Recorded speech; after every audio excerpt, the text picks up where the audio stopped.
Fala pessoal, bem-vindos a mais um DadosCast, nosso 29º episódio, e hoje vamos falar um pouquinho sobre dados e gestão de produtos digitais. Para bater esse papo, temos como co-host aqui meu querido amigo e sócio Gustavo Zavadski. Obrigado, Daniel. Meu nome é Gustavo, sou Head BI aqui na Bianalytic e hoje estamos com dois Daniels, um da Bianalytic e outro aqui que é Product Manager na Clara. Obrigado aí pelo convite, pessoal. Vamos bater esse papo legal por aqui sobre produtos digitais. E vamos para o episódio. E aí, para começar esse papo, eu pedi para você começar, Daniel, se apresentando um pouquinho, falando quem é o Daniel, toda trajetória profissional, e aí a gente vai adiantando um pouquinho nesse nosso papo sobre dados e gestão de produtos. Boa. Então, sou Daniel, sou formado em engenharia de produção, inclusive foi lá onde a gente se conheceu, né? Trabalho com gestão de produtos digitais nos últimos 2 anos, 2 anos e meio. Hoje eu estou como Product Manager na Clara, que é uma fintech de gestão de gastos para empresas, né? Então, gestão de gastos corporativos. Ela é do México e também está presente aqui no Brasil e na Colômbia. Eu estou trabalhando hoje em uma das squads que está auxiliando na expansão aqui para o Brasil, né? Então, a gente está criando novas verticais, até porque o Brasil é muito completo e muito... a gente tem muito esse cenário de fintech para cá, e aí eu estou em uma das squads que está ajudando a gente nessa expansão. Acho que desde a época da faculdade eu já comecei a me identificar muito com tecnologia. Na época da universidade eu fiz um intercâmbio e conhecendo como eram as universidades nos Estados Unidos, vendo o quanto eles gostavam tanto de empreendedorismo quanto de tecnologia. Eu acho que a engenharia de produção ela está um pouco perto disso, mas ao mesmo tempo não está tão perto, né? Mas eu vi que era uma das áreas que eu gostaria de trabalhar, que eu me identificava, e aí durante a faculdade mesmo eu já tentei puxar minha carreira ali para aquele lado. Já trabalhei com varejo, com saúde, hoje estou nesse meio de fintech aí, de finanças, e é isso, assim. Legal, Daniel. E como que você vê nesse mercado de produtos digitais, principalmente que é a área que você atua, que os dados podem ajudar na gestão e concepção dos nossos produtos digitais, né? Como é que é o uso dos dados na gestão de produtos digitais? Boa. Eu acho que dados, eles são fundamentais, assim, quando a gente está pensando... Primeiro de tudo, eu acho que produtos digitais são maneiras de você entregar valor a um grupo de clientes, né? A um grupo de usuários ali, e eles vão te devolver dinheiro ou atenção, ou seja lá o que for, mas é uma troca de valores. E aí, quanto mais acessível fica a tecnologia, mais a gente consegue entender o que os clientes querem e mais a gente consegue tomar decisões baseadas nisso. E é aí que entram os dados, né? A gente viu, principalmente, eu acho que com a revolução que as redes sociais trouxeram, do tanto de dados que eles começaram a tanto produzir quanto analisar, isso começou a se disseminar para outras indústrias. Então, basicamente, eu acho que a maioria de empresas de tecnologia hoje já são muito, muito baseadas em dados, e a tendência é que isso só fique mais. Então, no dia a dia, no trabalho de alguém que trabalha com gestão de produtos, a gente sempre está tomando decisões baseadas em dados ou qualitativos ou quantitativos, né? Primeiro de tudo, sempre em produto a gente trabalha com hipóteses. Então, eu tenho uma hipótese de que um cliente ele vai gostar mais de tal produto de tal maneira. E aí, para isso, a gente chama de Product Discovery. É um processo em que eu vou começar a entender o que o meu cliente quer, quais são as dores dele e, principalmente, como eu posso resolver aquela dor. E aí, o trabalho do Product Manager é conseguir meio que conversar ali, conseguir trazer esse encontro entre o que é dado qualitativo e o que é quantitativo. Então, eu preciso entender o que o meu cliente quer, e para isso eu tenho N maneiras de capturar e de analisar aqueles dados, e isso vai me ajudar a criar uma hipótese e principalmente a validar ela o mais rápido possível, né? A testar ela com os clientes e validar se aquilo dali faz sentido ou não. Boa. E aí você falou um ponto muito interessante, que é essa questão das fichas e do dado que o cliente te retorna também, né? A contribuição que ele te dá para te ajudar no desenvolvimento do produto.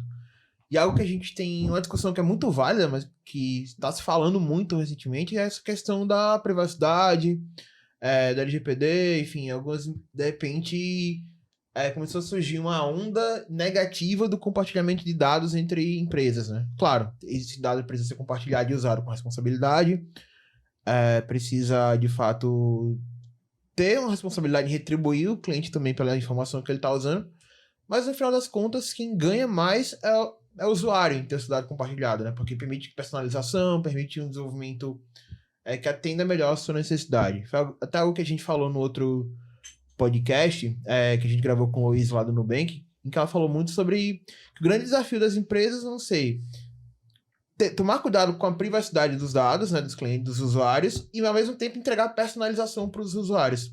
Como é que você enxerga isso? Eu acho que é um debate bastante interessante, assim, quando a gente começou primeiro teve a lei europeia, né, de proteção de dados. Sim. E a LGPD, que é a do Brasil, ela veio baseada nela, a gente meio que copiou em muitas coisas, só que assim, mesmo assim, as empresas ainda tiveram pouco tempo para se adaptar a isso. A gente vê que muitas coisas ainda estão um pouco incertas, muitas coisas a gente ainda tem que ter muito contato com os órgãos regulamentadores para entender como funcionaria. E sobre essa relação que a gente tem com o usuário, eu acredito que ele vai muito da perspectiva de como você vende aquilo que você está usando. O usuário, toda vez que ele for perguntado se ele quer ou não compartilhar o dado, é muito provável que a chance dele responder que não é maior do que se ele tivesse que chegar em algum lugar e dissesse: parem de monitorar o meu dado. Então, a gente percebe que o fato de que o usuário ele começa a se incomodar ter mais a ver com aquilo espontaneamente vir para você do que com algo que afete ele no dia a dia. Então, eu acho que o desafio das empresas é muito de tentar fazê-lo entender o quanto de valor ele recebe compartilhando aqueles dados, entende? Então, se você tem uma experiência muito, muito mais completa, em que eu consigo te trazer um produto que faz muito mais o seu tipo, né, que tem muito mais a sua cara, acho que é muito mais fácil de que ele me forneça aqueles dados. Afinal de contas, nessa troca de valores, o cliente, a gente sempre tem que ir conquistando a confiança do cliente. Legal. Dan, e nesse caso, no teu caso, você trabalha muito com produtos para pessoa jurídica, né, para empresa. Você acha que muda ou o cenário é o mesmo, assim? Cara, acho que muda bastante, principalmente porque os dados, eles, para pessoa jurídica, no caso B2B, né, eles são muito mais limitados, as amostras não são tão grandes e se eu quero fazer, por exemplo, um teste AB, se eu quero fazer uma experimentação, ela é muito mais restrita, assim. Então, a gente vê aí muito nesse mercado de tecnologia e até mesmo de modo geral, assim, o quanto que as pessoas valorizam personas e tudo mais, e às vezes as personas elas não se encaixam muito bem em pessoa jurídica, né? Então a gente tem que meio que na verdade, a pessoa jurídica tem mais de uma persona, né? Às vezes, para uma negociação, você tem 5 pessoas interagindo e cada uma delas tem uma personalidade e uma etapa... E às vezes dores diferentes, né? Dores e objetivos diferentes naquela negociação, naquele processo, né? Exato.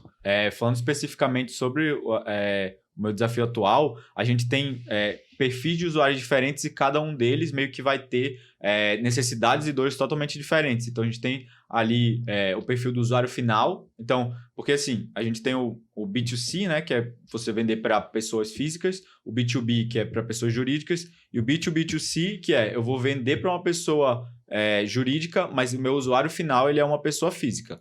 E aí, o nosso caso é esse terceiro. E aí eu tenho que entender que as necessidades e o que a pessoa jurídica está procurando são umas, mas para que eu tenha uma ótima experiência do usuário lá no final e que ele principalmente consiga recomendar o meu produto, eu preciso fazer com que aquilo seja bom para todo mundo, tanto para a empresa que está me contratando, quanto para o usuário que está usando no dia a dia a minha solução, né? Então, eu acho que tem esse sentido e tem também o fato, como eu falei, de que geralmente, quando você trabalha com pessoa física, os universos, os tamanhos das amostras eles são muito grandes. Então, para eu testar, para eu fazer, para eu criar hipótese, principalmente para eu navegar nos dados, é muito mais... eu consigo fazer isso com muito mais volume. Já para a pessoa jurídica, você se beneficia tanto quanto na análise qualitativa, quanto na análise quantitativa, né? Legal. E o que você tá vendo, assim, de movimentos interessantes de cases de testes, enfim, como é que você acaba aplicando isso na tua rotina? Boa. Eu acho que o fato de você ter ali uma boa gestão de produto, principalmente próximo do teu usuário, você entender principalmente rápido e várias vezes, ou seja, com várias iterações, se aquilo dali que você está tentando oferecer para ele faz sentido ou não, se aquilo dali agrega valor para ele ou não. E quando você pensa como você falou aí sobre testes e sobre hipóteses, eu acho que isso que você coloca o seu produto na rua, você tem a hipótese, você coloca o seu produto na rua.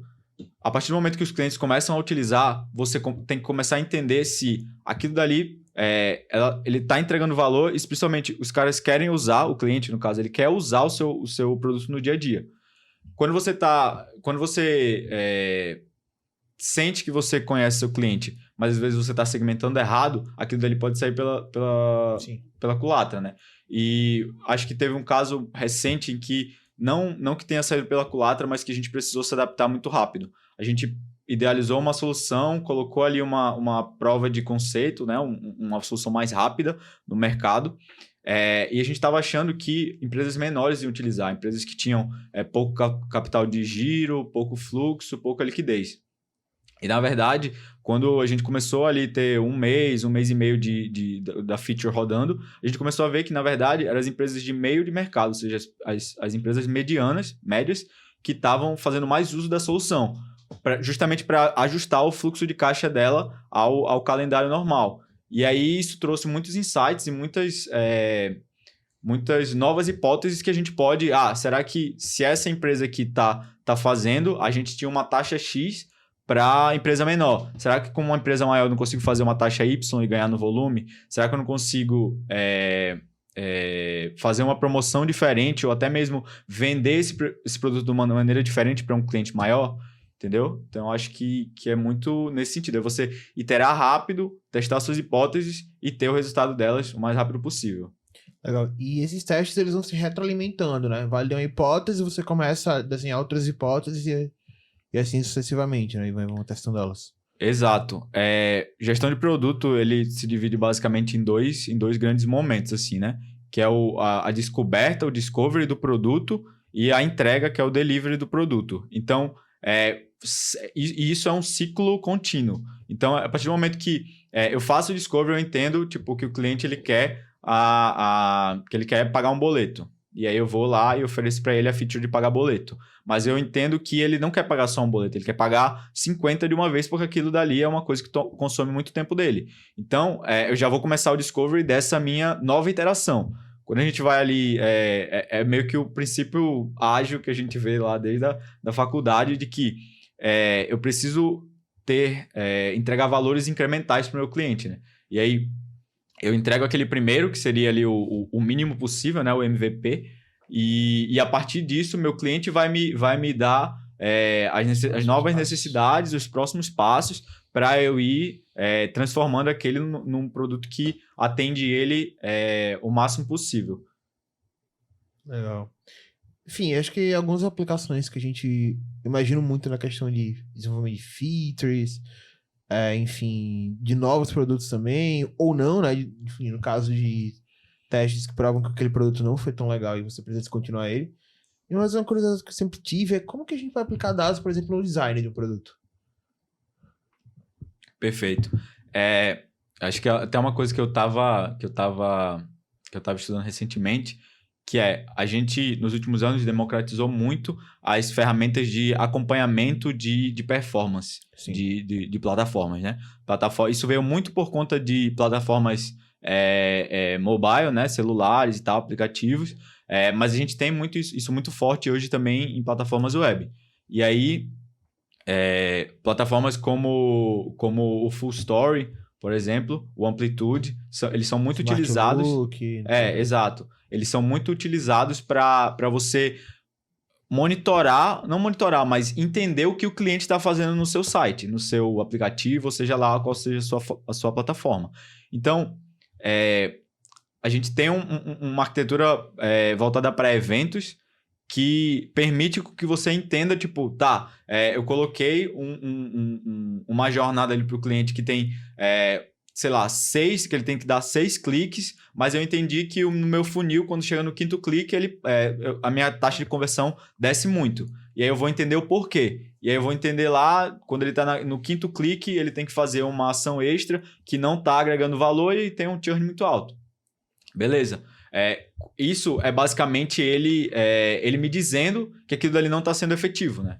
Através dos dados. Sim. Então, eu vou entrar numa plataforma dessa, entender como está o meu funil, entender como é que está a minha conversão ao longo do funil, e aí eu consigo tomar uma decisão que tá baseada em dados. Então, eu consigo mudar essa jornada, eu consigo adaptar ela e principalmente testar e iterar, né? Como a gente está sempre batendo na tecla aqui, para poder entender como que eu consigo maximizar isso, né? É o bom e velho PDCA aplicado para soluções digitais, né? E Gustavo também, uma pergunta, fica à vontade. Ainda não, tô legal, né? Pensando aqui. Cara, eu tava pensando muito quando eu estava falando sobre essa questão de testes, porque, assim, pensando muito naquela questão de vieses, né, que a gente coloca nesse tipo de análise. É muito legal a gente para pensar em quando a gente descobre uma solução, algo que funciona. Eu tenho um site positivo. Pô, aquele fluxo de clientes tá... Aqueles clientes estão gostando daquela feature, estão usando, por mais que não sejam aqueles clientes que a gente planejou no começo, como você estava mencionando, mas o viés negativo é muito difícil, né? Quando descontinuar um feature, enfim, isso eu acho que eu imagino que seja algo bem mais complicado do que ter o viés positivo, né? Assim, eu acho que é um problema muito grande, assim, pelo menos pelo que eu assim, consumo de conteúdo e que converso com outros PMs de outras empresas, quando você deve parar, né? Quando você deve matar um produto. Sim. E eu acho que a gente pode passar aqui por ciclo de vida de produto e tudo mais, mas eu acho que um dos pontos principais o quanto eu acho que é uma decisão de negócio, né? O quanto eu estou tendo de gasto, de custo e de custo de oportunidade, ou seja, o que eu estou fazendo nesse produto está me deixando de desenvolver um outro produto que é mais utilizável, que é mais rentável para a empresa. São coisas que podem ser fatores ou dados que eu posso utilizar para tomar essa decisão, entendeu? Então, a partir do momento que quando a gente está num cenário de incerteza econômica, porque principalmente para startups está mais difícil de conseguir investimento, e isso acaba fazendo com que você pense 2, 3 vezes em qual vai ser o seu próximo produto, né? E você perder tempo ou perder equipe, perder recursos fazendo uma coisa que não está dando resultado, pode custar muito para a empresa, às vezes até a própria vida, né? Então, eu acho que tendo esse equilíbrio entre custo, resultado e principalmente o quanto que aquilo está trazendo de valor, não só monetário, mas de marca ou de visualização para a empresa, isso podem ser coisas que você utiliza para tomar essa decisão, né? E no teu segmento, imagino que seja muito mais crítico, porque testar algo no mundo de marketing, de operações, é complexo, mas na área financeira, cara, tipo, é um MVP, mas o MVP com bug na área financeira é bem mais complexo, né? Exato. Eu acho que não só na área financeira, mas a maioria das áreas que são muito regulamentadas. Sim, ou que tem muita sensibilidade do cliente, que precisam que o cliente tenha um nível de confiança muito alto. Então, quando você está falando de um serviço financeiro, você precisa que o cliente tenha muita confiança em você, porque você está mexendo com o dinheiro dele. Então, quando você pensa em análise de qualidade, em você ter ali a melhor solução do ponto de vista de segurança para o cliente, ela faz toda a diferença, assim. O ponto positivo é que o Brasil ele é muito acima, assim, muito à frente de toda a América Latina e de muitos outros países, assim, Europa e até mesmo Estados Unidos, em relação a variedade e a sistema financeiro de modo geral, né? Porque a gente tem muitas fintechs, de modo geral, Tem muitas empresas que são voltadas para esse aspecto financeiro. E a gente já chegou num ponto em que a gente tem várias empresas que são chamadas white label, em que elas vendem soluções para outras empresas. E você consegue construir sua infraestrutura em cima daquilo. Então, eu já vou ter a certeza de que o meu custo de risco vai diminuir, né? Minha chance de dar um problema ali de segurança ou de falha diminui. Legal. E para exemplificar para quem tá ouvindo o que seria esse white label, me corrige, tá? Se estiver errado. Mas imagina, por exemplo, se você tem uma rede de lojas regionais que vendem eletrodomésticos. E aí tu quer lançar um cartão de crédito para tua empresa. Enfim, e você não tem a infraestrutura para montar esse cartão de crédito local. Então, na loja mais varejo do interior de tal região, você quer montar um cartão de crédito para tua base. Aí você contrata uma empresa que já montou toda essa tecnologia para poder, de fato, tá operacionalizando aquilo. Você só cuida basicamente da distribuição, né, do marketing. Mais ou menos isso, né? Exato. Você compra a solução e ela vai colocar a tua marca em cima, basicamente. Legal. A maioria das empresas de cartões fazem isso, né? Exato. Supermercado e tudo mais. Sim. E imagino que nessa questão do white label, tipo, não sei se o caso é claro, tipo, não vou entrar nesse ponto, mas acho que a grande dificuldade é que você, por um lado, você diminui o risco, mas você também tem menos dados sobre a operação, sobre o uso daquela plataforma ou solução, né? Então, a grande diferencial acaba sendo a marca, você não consegue se diferenciar com o produto. Uhum. Acho que isso afeta muito no teu mercado, né, na tua área de atuação. Exato. Não é tanto o nosso caso, assim, eu acho que a gente tem uma infraestrutura de produto muito boa, assim, e até pensando mesmo que a gente está atuando em mercados diferentes num ponto muito sensível, que é a área financeira. Então, Sim. Cada país tem ali suas regulações, suas especificidades, né? Por exemplo, o Pix, o boleto, ele só funciona para o Brasil. E aí, quando você vai adaptar um negócio que funciona talvez no México, não tem tanto sentido aqui para o Brasil. Uma das features mais utilizadas na squad que eu estava anteriormente, na squad internacional que eu estava, ela não fazia o menor sentido para o Brasil. Assim, não era algo que os consumidores não aderiam e que não era culturalmente aceita aqui, entendeu? Então, era meio que uma das coisas que fazia a gente ter uma melhora muito grande nos indicadores, mas que se a gente lançasse aqui para o Brasil, a gente estava vendo que não tinha feedback dos clientes, entendeu? Legal. E aí, uma pergunta que me veio aqui é que a gente falou muito sobre o processo de coleta desse dado do produto, né? Então, usando Amplitude, Smart Look, enfim, Google Analytics, para alguns casos, em casos mais web, até de aplicações também. Mas como é que é o processamento desse dado, né? Como que você trata esse dado para conseguir extrair esse tipo de insight? Você visualiza o mapa de calor da tela? Como é que você trabalha esse dado para conseguir gerar valor no teu processo? Boa.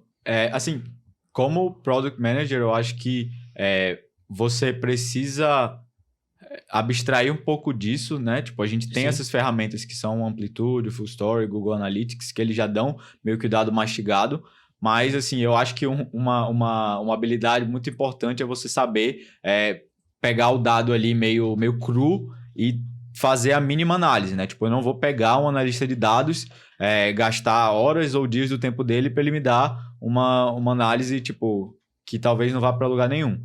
Então, primeiro eu queria dizer isso, porque eu acho que é uma coisa muito importante de você ter essa habilidade. E agora, voltando para... Então, primeiro de tudo, você tem que saber, acho que fazer essa análise lá na fonte do dado. E aí, quando você traz para uma dessas ferramentas, muitas delas já deixam muito mais acessível mesmo. Acho que a palavra é essa. Para que pessoas que não são tão letradas, digamos assim, dados, em tecnologia, consigam ter acesso a isso. Então, você tem como configurar, tipo, você fazendo a integração com eventos, com a sua página em si, com a sua plataforma, no caso, você tem como gerar no próprio Amplitude, no Full Story, métricas, funis, indicadores, gráficos, tudo isso sem precisar escrever uma linha de código. Tipo, isso que é a coisa que eu acho que que mais ajuda pessoas que não são tanto da área de tecnologia, né? Então, você conseguir tirar análise sem precisar ter esse entendimento mais a fundo dos dados, ele ajuda bastante. Lógico que você precisa ter uma equipe de engenharia que também seja boa para que ela consiga fazer a melhor integração possível com a ferramenta. Sim. Mas eu acho que do ponto de vista ali de análise ou de analytics mesmo, elas entregam já quase tudo mastigado. Legal. Até mesmo com o avanço do ChatGPT, né?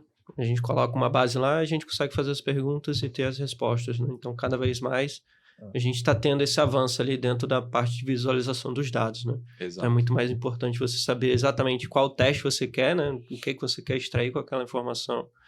E aí você consegue ter de forma simples ali, tendo, de fato, esse back bem feito, né? Que seria a integração bem boa, ou, enfim, os dados estando corretos e tudo mais.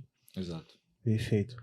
E eu lembro que eu já brinquei com uma das ferramentas aqui em alguns projetos. Brinquei não, eu já usei alguns projetos aqui que a gente desenvolveu aqui na Analytics, e o que eu lembro que eu mais apanhava um pouco nesse processo é quando o funil ele não tem uma única saída.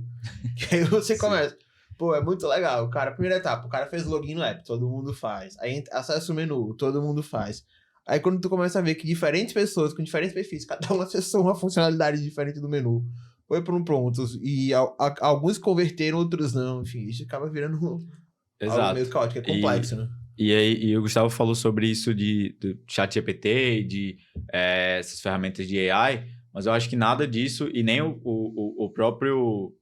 o fato de você conseguir manipular facilmente essas ferramentas, elas substituem o papel de um analista de dados, né? Tipo, você precisa ter uma pessoa que tenha um conhecimento ali mais aprofundado justamente para esses casos em que a gente tem coisas mais complexas, né? Eu falei sobre o caso extremo ali de você ter uma coisa que vai mais travar o teu analista do que trazer um insight que vai valer a pena, mas tem o caso do outro oposto, que eu, como pessoa não técnica, vou tentar fazer uma análise de uma coisa muito complexa e não vou conseguir tirar dado nenhum, ou não vou conseguir tirar conclusão nenhuma, ou as conclusões que eu vou tirar, elas não são as melhores, né? Então, por isso que eu acho que não tem como você substituir uma pessoa de dados nesse sentido, e por isso que também, tipo, gerentes de produto e o time de dados precisam estar caminhando bem perto, né, um do outro. Perfeito.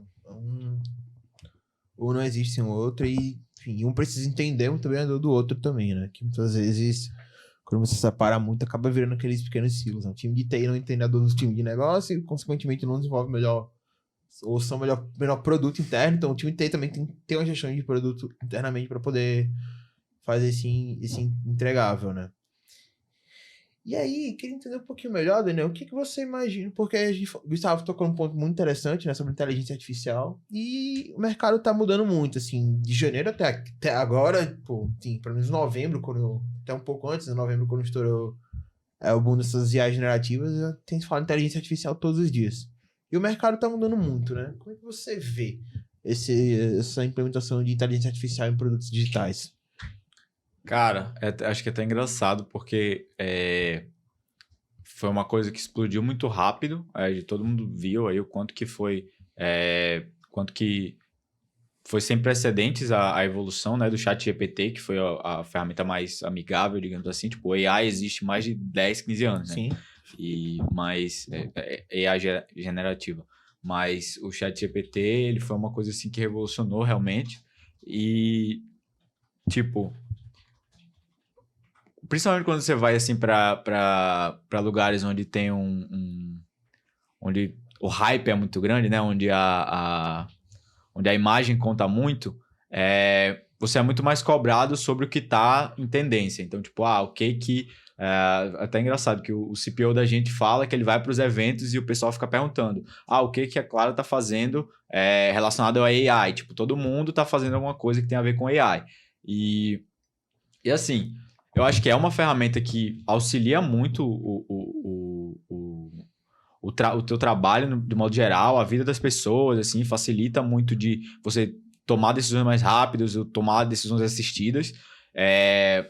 Mas, ao mesmo tempo, a gente ainda tem um risco de erro muito grande.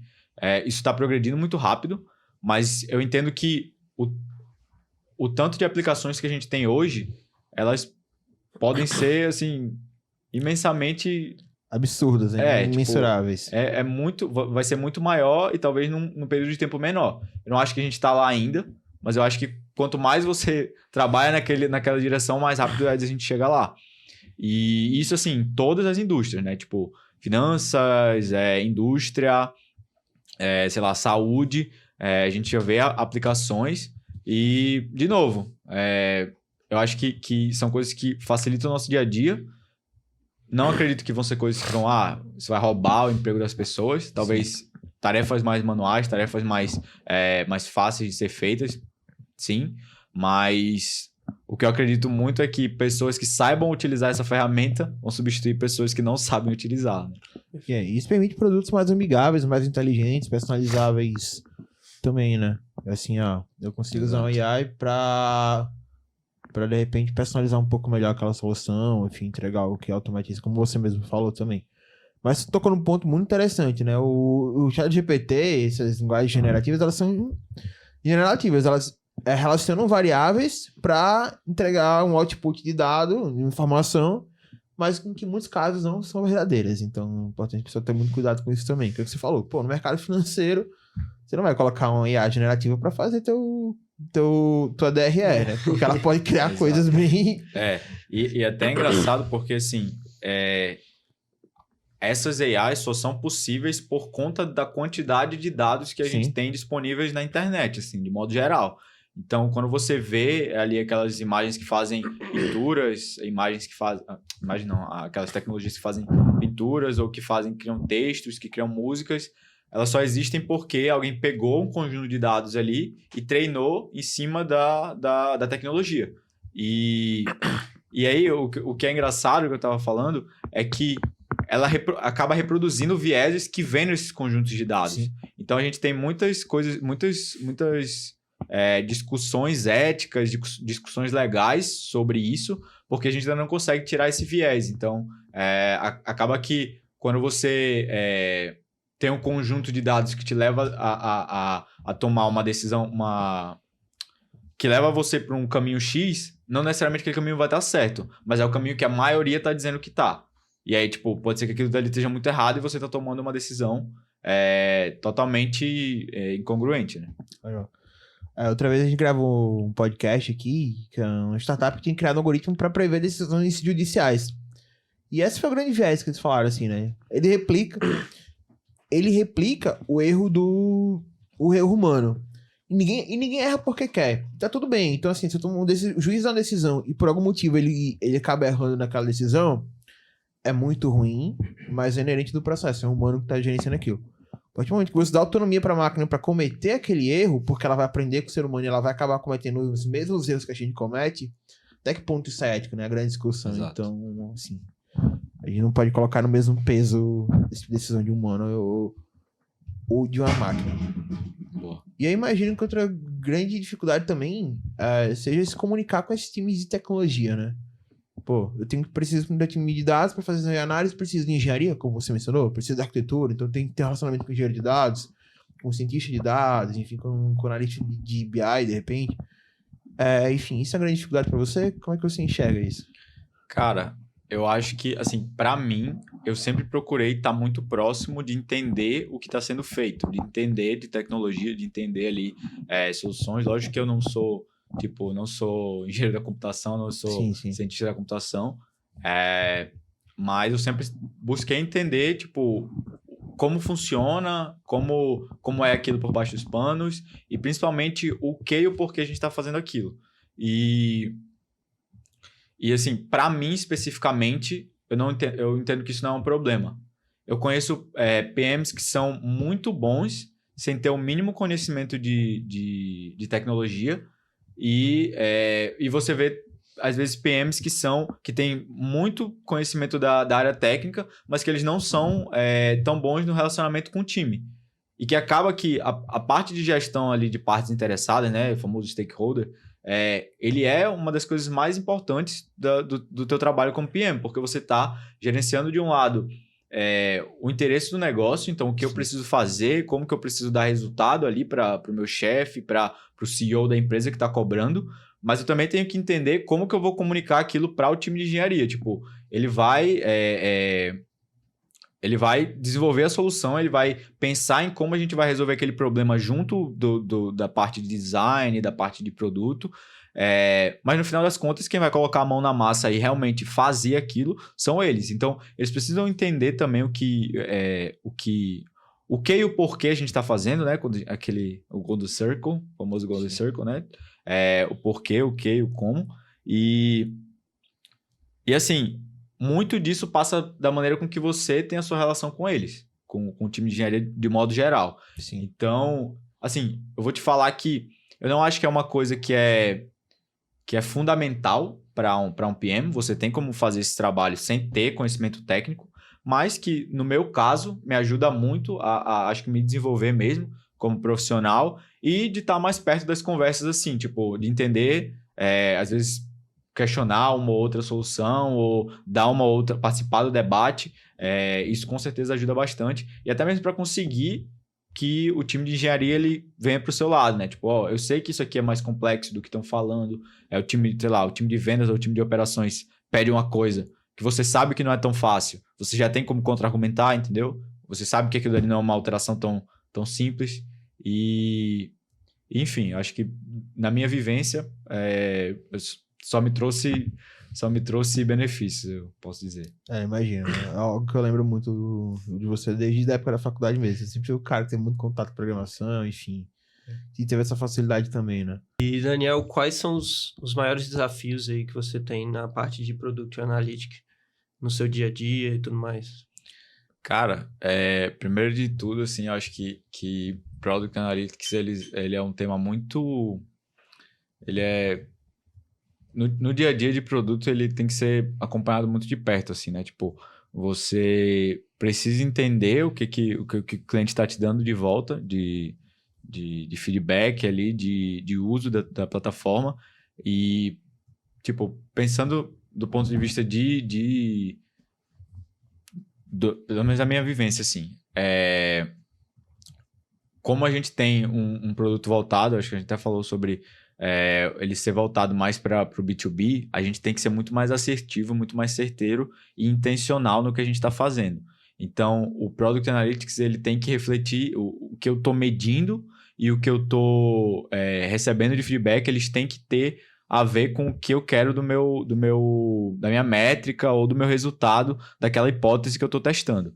Então, a gente precisa estar muito perto do time de dados para isso. E até quando você vai, tipo, fazer um teste AB, fazer colocar uma feature nova, isso precisa estar muito bem alinhado. Eu digo que, traduzindo isso tudo numa dificuldade maior, assim, ou desafio, eu acho que seria a gestão de todos os envolvidos naquilo, né? Tipo, quem está fazendo, quem está pensando, quem está medindo e principalmente quem está usando lá na ponta, né? E como medir, né? É o grande dilema, assim.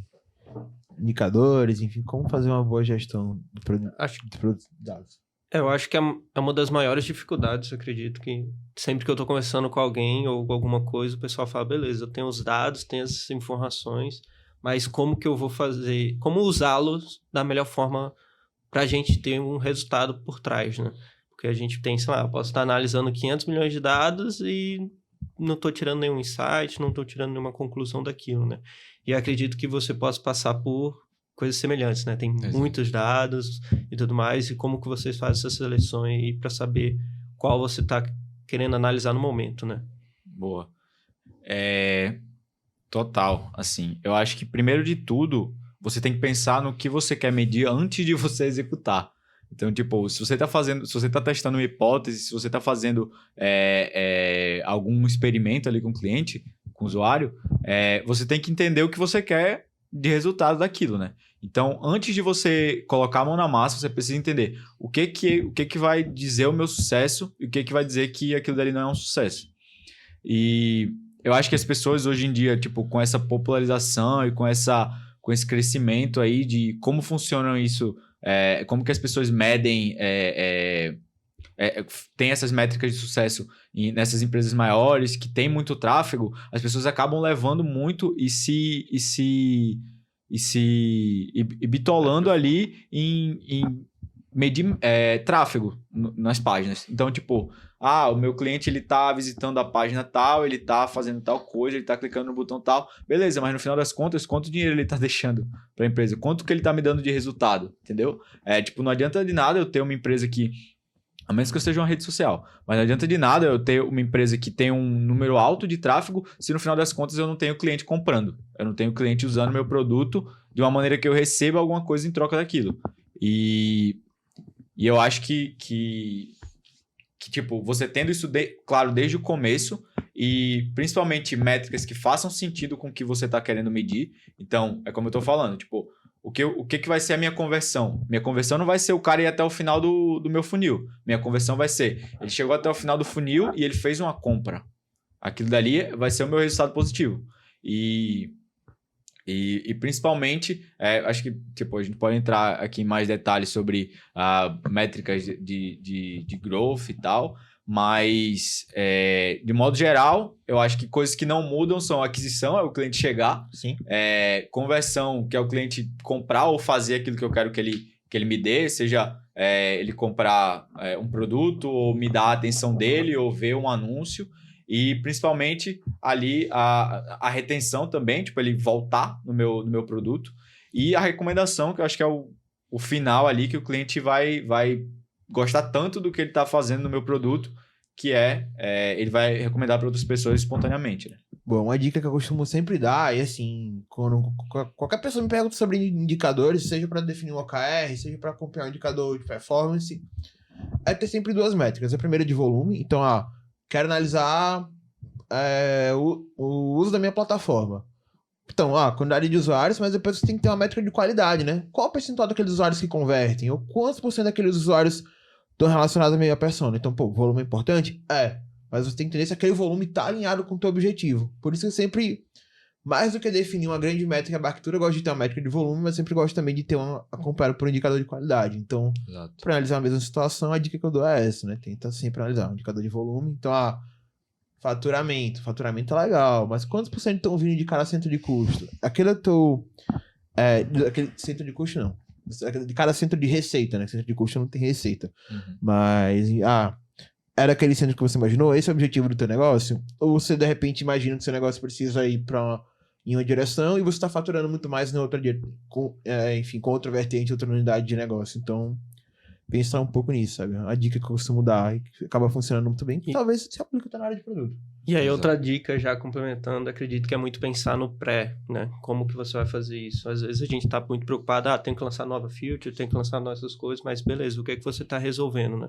Então, saber qual é o problema que você tá resolvendo, de acordo com o problema, a gente começa a criar as hipóteses, e daí a gente vai saber o que eu tenho que mensurar ou não, para saber se eu vou estar validando aquela hipótese ou não, né? Então, isso aí ajuda bastante quando a gente fala sobre KPIs e acompanhamento de métricas, né? Isso.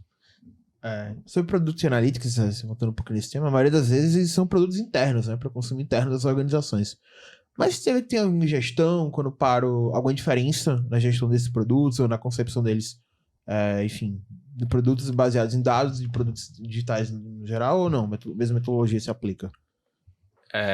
Eu acho que no dia a dia, assim, eu não sei se muda tanto, assim. Eu acho que o que tem de diferença para produtos voltados para dado é que principalmente você vai focar muito na parte ali de back-end, né? De construir infraestruturas, construir, APIs ou até mesmo dashboards, e você não vai ter tanto contato com o cliente, com o meu usuário final, né? Geralmente, como você falou, são usuários internos.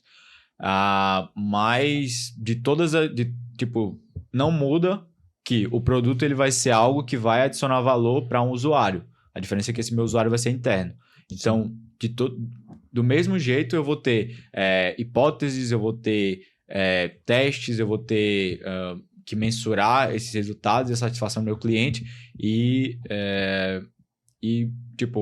acho que no geral não muda tanto, mas você precisa ter um ciclo um pouco mais diferente porque você está lidando com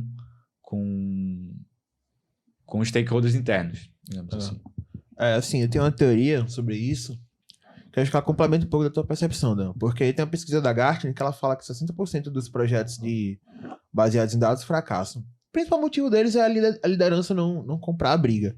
E aí, se a liderança não comprar a briga, não tem muito o que fazer, né? O exemplo arrasta muito. Mas outro grande ponto é que quando você está falando de produtos e dados, acho que essa grande diferença é que é muito mais difícil de você manter o foco. Por quê? Quanto mais você investiga, e aí você acaba entrando no oceano de oportunidades, né? E aí quanto mais você entra naquele oceano, é muito mais difícil de você manter o foco no objetivo final. Então, esse é um outro erro que eu vejo que é muito comum as empresas acabarem cometendo, sabe? Então, na hora que eu comecei a ter essa informação, legal, achei isso. Mas olha, tem outra oportunidade aqui. Não, mas eu quero isso também. E muitas vezes é muito mais fácil você sair do foco do que quando você está falando de fato de um produto que vai para o consumidor final, enfim, ou outras situações que a gente pode aplicar a gestão de produtos, né? Exato. Quando você fala, tipo, eu acho que isso ocorre até muito em modelos, assim, de machine learning, né, de aprendizado de máquina e tal, que você sempre vai ter uma oportunidade de deixar aquele modelo um pouquinho melhor. E aí eu acho que é muito, tipo, o time de engenharia, ele sempre vai querer deixar um pouquinho melhor. E o papel de produto é você entender em que momento aquilo dali tá realmente bom, e em que momento a gente tem que continuar brigando para fazer aquilo dali a melhor coisa possível, né? Você falou sobre esse dado aí de 60% dos projetos fracassarem. Eu acho que tem a ver com isso que eu falei, de que tipo, a gente sempre tá, que acaba tomando muito mais tempo, justamente por conta dessas investigações. E também tem o ponto de que os objetivos ali, tipo, macro da empresa, eles mudam a todo tempo também. Sim. Então, talvez um modelo ou talvez uma coisa que eu estava desenvolvendo para aquela situação do meu cliente, passa ali 6 meses, 1 ano, já não faz mais sentido para o cliente que eu estou atacando, não faz mais sentido para o novo grupo de clientes que eu quero vender o meu produto, e aí eu tenho que me adaptar. E aí você vai começar de novo para etapa 0, que é discovery de novo, começar a testar e treinar aquele modelo para entregar ou então começar de novo, porque aquilo dali não faz mais sentido. E acho que é uma coisa muito difícil de você vender valor para lideranças que não conseguem perceber como que isso ajuda uma empresa, né? Tipo, Sim. O processo de investigação até lá, você já consegue ter muita adição de valor, né? Então, acho que é muito da forma de percepção ali da liderança também, de, beleza, isso aqui não fracassou, isso aqui a gente só seguiu em outra direção depois. E normal, né? Normal, exato. Esse é a diferencial de empresas de tecnologia, né? Decisões rápidas e mudanças, pivotagens rápidas ainda. E aí, pra gente migrar pro fim da nossa conversa, né? Queria perguntar um pouquinho sobre a tua rotina. Como é que é a rotina de um Product Owner? Enfim. E como que foi a tua formação? Como que você chegou até aqui, né? E que dicas você daria para os profissionais que querem seguir nessa área? Boa. Trabalhar especificamente com produto, no dia a dia, basicamente, é você entender o que são as 3 principais pilares do produto querem, né? O negócio, design e engenharia. Então, você precisa entender quais são minhas demandas, quais são meus objetivos, qual que é a estratégia da empresa. Você precisa entender da parte ali de metodologias ágeis, de como funciona ali o mínimo de, sei lá, de lidar com um time de engenharia para você ter isso, os rituais e tudo mais, deles, e enfim. E você também precisa ter esse senso ali de experiência de usuário para poder se comunicar com o time de design, porque é eles que vão entregar ali transformar o que a gente está trazendo de ideia em uma coisa concreta, uma coisa visual e que o cliente vai querer utilizar. Então, no dia a dia, tipo, eu acho que divide muito entre gerenciar essas 3 áreas, em você ter ali e aí, de novo, são sempre 2 ciclos, né? Discovery e Delivery. E aí, durante o Discovery, é você entender, conversa com o cliente, conversa com design, conversa com engenharia para entender como você vai formatar aquela solução e entregar para o cliente. Conversa com dados também, né? Para puxar essas métricas. E do outro lado, em Delivery, você vai muito gerenciar, principalmente fazer a parte de gestão de desenvolvimento de software. Você vai principalmente iterar isso com clientes, então você tem ali um protótipo, você vai conversar, tipo, muito do que você vai fazer está voltado para como o cliente vai receber. Então, ter conversas com clientes constantemente, seja através de a pesquisa ou entrevista, ele faz parte da rotina. E principalmente, tipo, alinhamento de estratégia também. Acho que entre squads, entre ali times, entre áreas também, tem que estar fazendo sentido aquilo que eu, no meu pequeno pedaço do software, no meu pequeno pedaço da empresa, estou fazendo. Acho que são basicamente, tipo, não vou dizer, tipo, nenhum dia é igual, basicamente, mas todos os dias a gente faz um pouco de cada uma dessas coisas que eu te falei. Legal. E como que você chegou até aqui, Daniel, assim, em termos de informação? Boa. Dica de conteúdo, de curso também. Show. Então, como eu falei, acho que desde a faculdade eu já tinha meio que decidido que eu queria trabalhar com tecnologia. Mas, assim, eu não sentia que eu queria ser um desenvolvedor. E até mesmo pelo nosso background de engenharia de produção, eu me via muito mais como uma pessoa de negócios. E quando eu comecei a entender como funcionava desenvolvimento de produtos e tudo mais, a parte de gestão de produtos sempre foi uma coisa que me chamou muita atenção. Então, eu sempre fui muito intencional em me capacitar e tentar entender como eu conseguiria ingressar nessa área. E primeiro, minha primeira experiência trabalhando especificamente com produtos digitais foi aqui em Natal.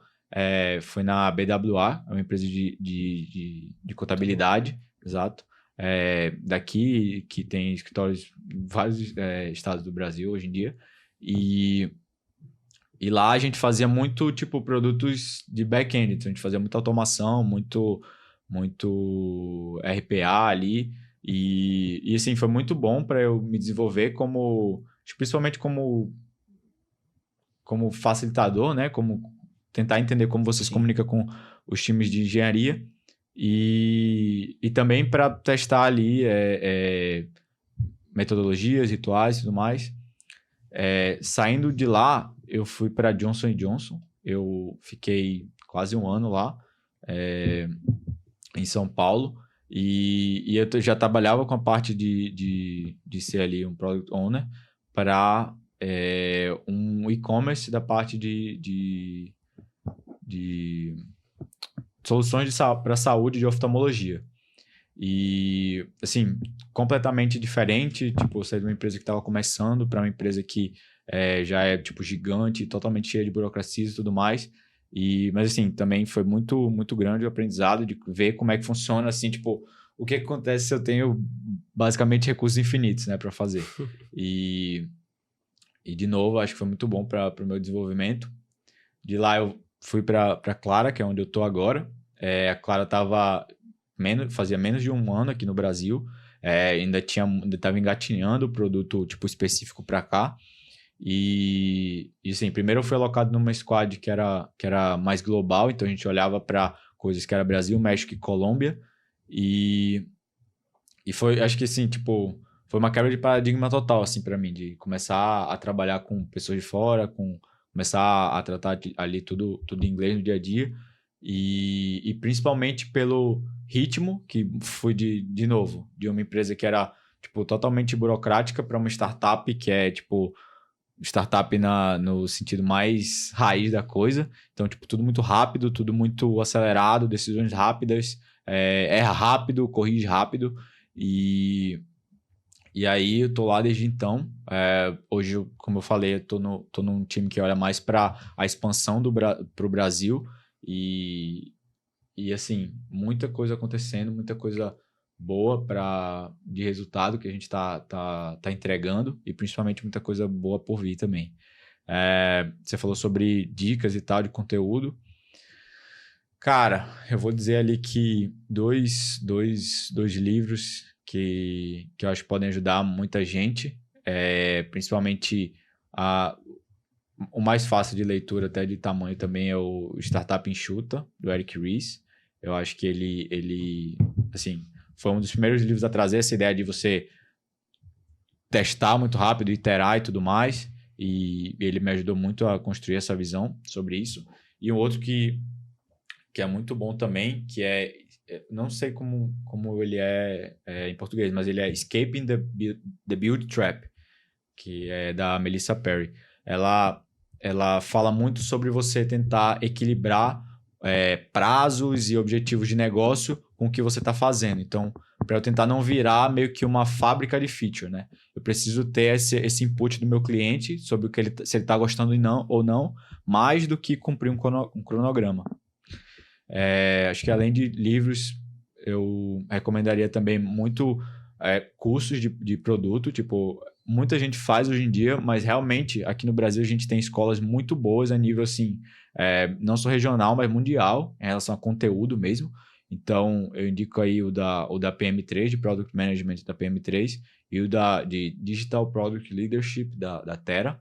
Foram os dois que eu fiz e eu acho que, tipo, eles são muito completos, trazem muitos cases práticos e, assim, acho que em pouco tempo eles me ajudaram a desenvolver muito, assim, meu ponto de vista de produto. Boa. E aí, pra gente ir caminhando já pro fim do nosso episódio, queria abrir espaço para considerações finais, se você tem algum recado, enfim, só fica à vontade. O espaço agora é seu. Então, eu só queria agradecer, tipo, esse momento aqui, foi bem legal, essa troca de ideias aqui. Eu tenho acompanhado bastante, assim, ainda o que a Bi faz, né? Tipo, a gente já teve alguns projetos no passado, e é muito bom acompanhar vocês e o crescimento de vocês. E assim, só agradecer mesmo. E é isso. Boa. Se tiver uma empresa, procurem ele para abrir um cartão. Quiserem financeiro com a Clara. Exato. Se quiserem gestão de despesas corporativas, cartão de crédito corporativo e muito em breve, muito mais funcionalidades. Fiquem de olho ali. A gente vem quente, viu? Como cliente posso testar, tá? Recomendo. E é isso, Daniel. Eu queria te agradecer. Obrigado por ter topado, enfim, gravar esse podcast com a gente, participar do DadosCast. Eu sei que você está em meio de uma viagem muito corrida, enfim, sua breve passagem por Natal. Muito obrigado de verdade. E, enfim, as portas da Bio do DadosCast estão sempre abertas para você também. Queria agradecer muito ao meu co-host, meu amigo e sócio Gustavo, por topar também bater esse papo com a gente hoje aqui. E a gente se vê no próximo episódio.